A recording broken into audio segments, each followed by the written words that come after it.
আসসালামু আলাইকুম। আজকে আমাদের আলোচ্য বিষয় হলো ক্রমবাচক সংখ্যা। ধরুন আপনাকে কেউ জিজ্ঞেস করলো আপনার অবস্থান কততম। আপনি অবশ্যই ক্রমবাচক সংখ্যার মাধ্যমে আপনার অবস্থান প্রকাশ করতে পারবেন। তো চলুন শুরু করা যাক।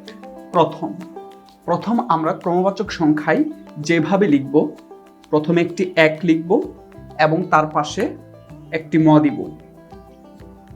এটি হচ্ছে প্রথমের ক্রমবাচক সংখ্যার রূপ এবং প্রথমের বাংলা বানানটি হচ্ছে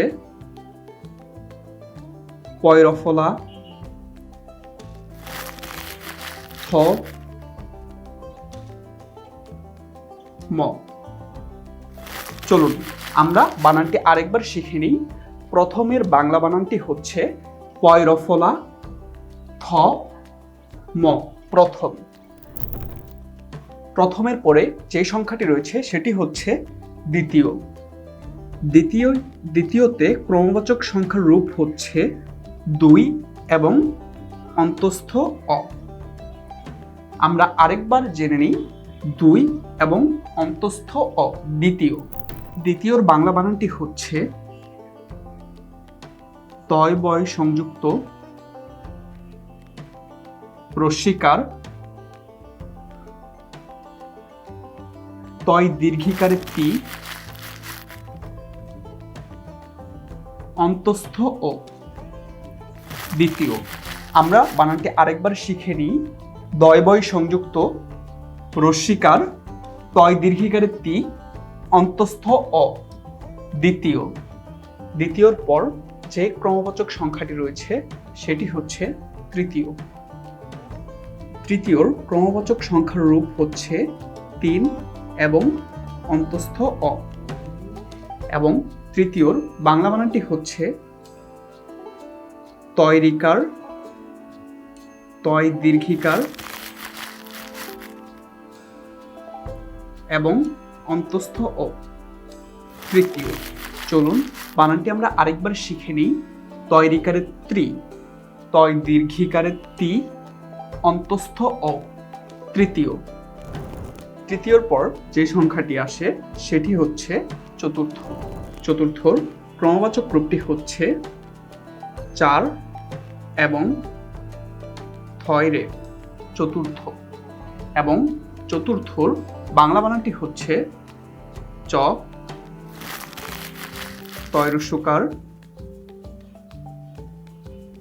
থয়রে। আমরা বানানটি আরেকবার পড়ে নিই। প্রথম ক্রমবাচক সংখ্যাটি আগে শিখি। 4 এবং থয়রে চতুর্থ এবং চতুর্থর বাংলা বানানটি হচ্ছে চ তয়রস্যকারে তু থয় রেফ চতুর্থর পর যে সংখ্যাটি আসে সেটি হচ্ছে পঞ্চম সংখ্যাটির ক্রমবাচক রূপ হচ্ছে 5 ম। আমরা আরেকবার শিখে নিই। 5 ম পঞ্চমের বাংলা বানানটি হচ্ছে প ইয় চ সংযুক্ত